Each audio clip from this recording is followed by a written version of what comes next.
సూర్యాపేటలో BRS party నేతలు municipal ఎన్నికల ప్రచారం నిర్వహించారు.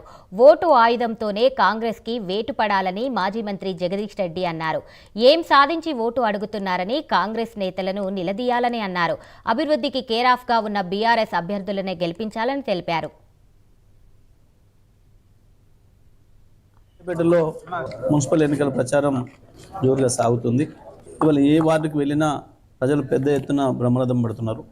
తప్పకుండా కేసీఆర్ సార్ లేకపోవడం వల్ల, మీరు మంత్రిగా లేకపోవడం వల్ల సూర్యాపేట కలదప్పింది. ఆ రోజు మీరు చేసిపోయిన అభివృద్ధి కార్యక్రమాన్ని వీళ్ళు వచ్చి నాశనం చేస్తున్నారు. కాంగ్రెస్ వాళ్ళు వచ్చి ఇవాళ అంత రోడ్లు మళ్ళీ చెత్తమయమైనాయి. స్ట్రీట్ లైట్ చక్కగా వెళ్ళటం లేదు. మనుషులు కూడా చక్కగా వేయలేకపోతున్నారు. కరెంటు కూడా మళ్ళీ ఊకే పోతుంది. మళ్ళీ జనరేటర్లు ఇన్వర్టర్లు తెచ్చుకోవాల్సిన పరిస్థితి వచ్చింది.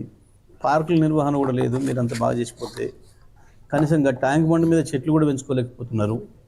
అన్నీ నాశనం చేస్తుంది. అన్నిటికీ మించి మళ్ళీ పాత దౌర్జన్యాలు మొదలైనవి, పాత గుండాయిజం మొదలైంది.